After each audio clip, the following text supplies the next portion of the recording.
Olá, meus queridos alunos, tudo bom com vocês?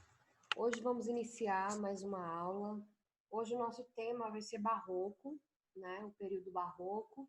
E eu vou dividir essa aula em duas partes. A primeira parte a gente vai falar do barroco na Europa, como o barroco se manifestou na história da arte europeia, e depois vamos falar do barroco no Brasil, tanto o barroco na história da arte brasileira como na literatura, certo? Vamos iniciar. Primeiro, vamos entender o contexto histórico do barroco na Europa, né?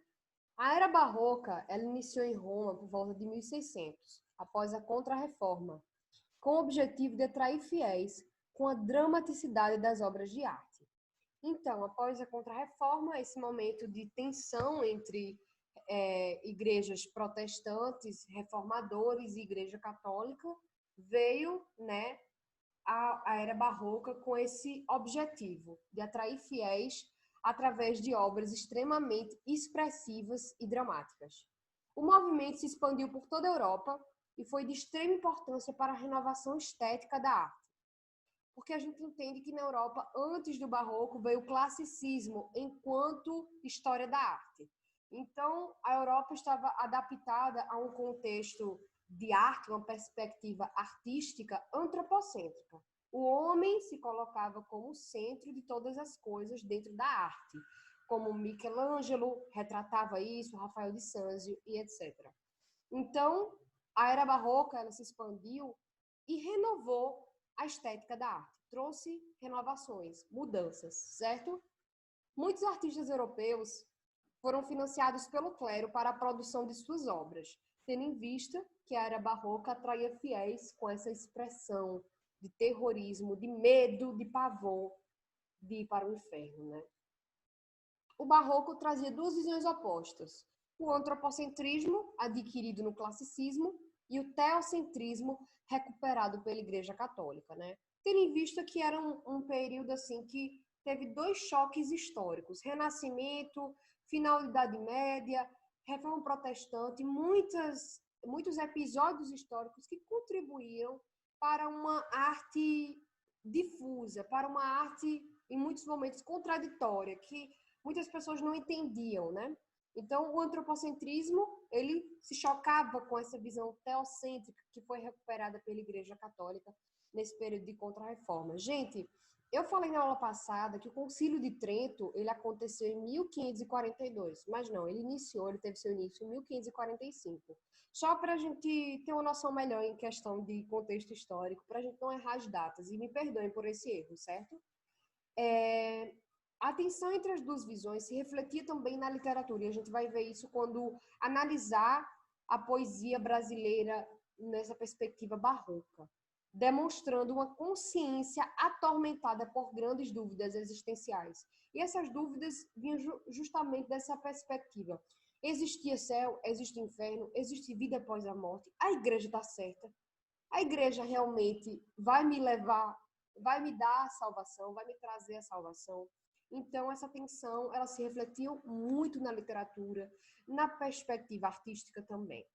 O desafio do barroco era reproduzir a instabilidade do mundo e dos pensamentos, certo? Então, era o maior desafio dele. Mostrar que era um período confuso, um período meio de trevas, mas não de trevas pecado, de trevas de pensamentos muito questionadores, de pensamentos contraditórios, de muitas dúvidas existenciais. Se realmente existia vida após a morte, se a igreja ia garantir salvação e etc. Vamos entender agora o primeiro artista desse período na Europa, certo? Caravaggio, muito famoso, produziu diversas obras, e a perspectiva de Caravaggio dentro da arte, nas suas telas, era trazer o sobrenatural como real. Essa obra se chama O Sacrifício de Isaac e retrata uma passagem da Bíblia, né, de uma história realmente bíblica, que fala que que Deus pediu para Abraão matar o seu único filho Isaac. Por quê? Porque Deus queria provar sua fé, testar sua fé, saber se ele realmente amava a Deus, se ele era um cara que realmente amava, temia a Deus. Então, Deus dizia, sacrifique seu filho, né? Sacrifique o seu único filho, E tudo isso também com uma ideia do que iria acontecer depois, no Novo Testamento, da vinda de Cristo, que o único Filho de Deus seria morto, né? Seria sepultado, seria morto sem pecado, sem mácula alguma, né? Tudo isso, dentro dessa visão bíblica, é para mostrar o que aconteceria depois também. E Abraão, né, ia sacrificar o seu único filho, e aí o anjo de Deus impediu disso acontecer, né? E tudo isso está sendo retratado nessa figura da forma mais real possível, mesmo sendo algo sobrenatural. Um anjo chegar ali, né, um ser espiritual chegar ali, tudo isso é sobrenatural. Mas o Caravaggio, ele trata desses momentos com muita expressividade, com muita realidade. Uma coisa muito chocante na imagem, assim, muito específica, é o rosto, o semblante do Isaac, extremamente apavorado, né? E tudo isso é para provocar esse terror, esse choque. Tendo em vista que esse período de muitas dúvidas existenciais, o maior medo das pessoas era morrer. Então, esse sentimento do Isaac, esse pavor no semblante dele, era real, era uma reprodução daquela realidade. As pessoas tinham muito medo de morrer e de padecerem no inferno eternamente, né? Era o maior medo de morrer e não ir ao céu. Então, esse semblante do Isaac reproduz muito esse sentimento de se eu morrer, para onde eu vou? E se eu vou para o inferno, eu vou sofrer eternamente? Sabe? Era muito esse sentimento nessa época, nesse período barroco, né? E você vê que o semblante dos outros personagens é mais tranquilo, é bem realístico, mas o semblante do Isaac é muito apavorado e reproduz o sentimento daquela época. O fundo da tela é um pouco mais escuro, né? Um pouco dessa perspectiva mais escura, justamente para dar ideia de profundidade, né? E o medo, o pavor. Então a tela ela é um pouco escura no fundo, né? Vamos analisar outra obra do Caravaggio, que se chama O Sepultamento de Cristo. Caravaggio, ele retratou muitos temas religiosos, justamente porque a igreja financiava os artistas. A gente entende que no Renascimento, não. No Renascimento, os mecenas financiavam as pessoas, né? Havia uns mecenas que eram burgueses, que financiavam os artistas. Nesse período barroco, na Europa, a igreja eram os mecenas, assim, a igreja em si, enquanto instituição, financiava os artistas, certo? Aqui, o sepultamento de Cristo. Olha o semblante de Cristo, gente. Olha o semblante das pessoas. Olha o pavor do rosto das pessoas. Olha a dor. A gente sente muito... se a gente fosse analisar essa tela, assim, ela pintada aí pessoalmente, a gente percebe esses sentimentos, né? Essas expressões faciais. Então, as pessoas estão muito apavoradas com esse sepultamento, com essa morte de um justo, de uma pessoa, né, que não pecou nesse aspecto, trazendo para essa perspectiva religiosa, né, que é algo que Caravaggio explorou muito nas suas obras, certo? Vamos avançar e entender outro artista, Bernini. Então, gente, Bernini, diferentemente do Caravaggio, ele era escultor. Então, a especialidade dele não era pintar, era esculpir obras, esculpir estátuas e realidades em mármore, certo? Então, essa era a maior especialidade do Bernini e o talento dele. Essa figura aqui é a Fontana dei Quattro Fiumi. Essa fonte, né, fica lá em Roma. Não é a Fontana di Trevi, que é muito famosa, muitas pessoas jogam moeda, tiram foto ali, não é. A Fontana di Trevi foi feita por outro artista, por outro escultor, não foi feita pelo Bernini. Mas essa do Bernini também é muito famosa e muito bonita também, né? A ideia do Bernini não era trazer o sobrenatural como real, como Caravaggio, mas era dar a ideia de movimento às suas esculturas. Então a gente percebe que ele dá vida às esculturas, é como se fosse algo muito real. Ele traz uma visão muito real às suas esculturas. Ele dá essa ideia de movimento, né? Outra escultura do Bernini, muito famosa, é Davi. Então, a gente retomando essa ideia do renascimento, do classicismo, Davi também foi feita por Michelangelo, mas numa perspectiva antropocêntrica, numa ideia de perfeição. A gente percebe que o Davi feito por Bernini não é perfeito. O Davi criado por Bernini não é perfeito. Ele é um Davi real, um Davi extremamente com comportamentos de uma pessoa normal e um cara extremamente em movimento, né? A gente percebe que ele está em um movimento aí nessa imagem, né?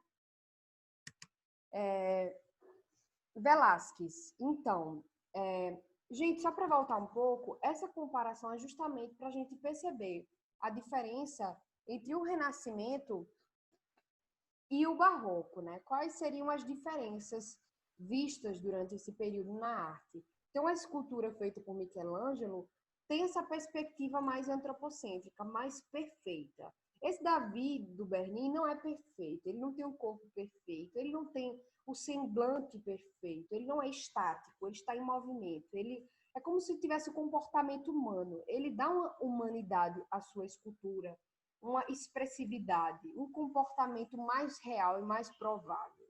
Então, Bernini tem esse poder. Agora vamos falar sobre o Velázquez, que era um pintor espanhol. O Velázquez, ele tratava em seus quadros os rostos da nacionalidade espanhola. Por ser espanhol, né? Ele retrata nesse quadro chamado As Meninas a corte. Então a gente percebe aqui a corte espanhola, as filhas do rei, aqui todas elegantes, bonitas.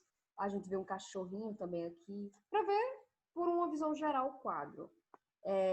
Aqui tem o rei, aqui atrás a gente vê um padre e uma freira, representando que a igreja e o clero, aliás, o clero e a monarquia sempre andavam lado a lado.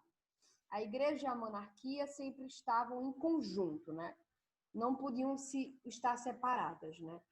Então havia uma aliança, né, entre a igreja e o clero. A igreja e o clero não, gente. O clero e a monarquia, me perdoem. No fundo da imagem, essa ideia aqui de uma outra pessoa no quadro, muitos historiadores da arte dizem que o Velázquez fez um autorretrato dele. É como se ele estivesse aqui no fundo da imagem, olhando tudo o que estava acontecendo, né? Então, essa pessoa no fundo, esse homem no fundo da imagem, seria o próprio Velázquez. Ele fez um autorretrato para trazer uma ideia de profundidade, uma perspectiva diferente à sua própria pintura, né? Então, o objetivo dele era retratar os rostos da nacionalidade espanhola, era enfatizar as pessoas mais importantes dessa nacionalidade. Então, ele tinha... Esse quadro já caiu em diversos vestibulares, mas ele tinha esse objetivo de valorizar os seus, assim, os governantes, as pessoas que detinham poder naquela época, no caso, a igreja e a monarquia, né? Rembrandt, ele era um pintor holandês extremamente famoso e ele tinha a perspectiva de dar ideia, ele não focava tanto nos personagens, nos seus quadros. A gente percebe que ele dá uma ideia muito mais enfática na cena, no ato em si da cena. Por exemplo, a cena é uma tempestade no Mar da Galileia. Você percebe que ele não enfatiza tanto as pessoas. Claro que ele mostra o terror daquele momento, aquela tempestade, tipo, tudo em movimento, mas o que ele dá mais ênfase no seu quadro é justamente, olha aqui, a tempestade. Ele foca mais na cena em si do que nas pessoas, nos personagens, sabe? Esse é uma das características mais marcantes do Rembrandt, né? Ele tem muito esse comportamento dentro da arte. É muito bonito, os quadros dele são muito bonitos, os quadros do Rembrandt. Um cara extremamente famoso, né? Desde aquele período barroco até os dias atuais. Ele é, assim, uma sumidade dentro da história da arte. Então, vale a pena conhecer todas as obras dele e entender um pouco que era um período realmente sombrio, era para dar esse medo, esse choque. As pessoas precisam se converter, porque senão elas vão padecer no inferno. Então, os quadros eram muito escuros, eram muito exagerados para dar essa ideia de terror, de pavor, né? Agora, né, já dei um spoilerzinho, a gente vai terminar a aula, porque eu vou gravar outra aula para a gente falar sobre o barroco no Brasil, certo? Então, vamos finalizar nossa aula e até a próxima!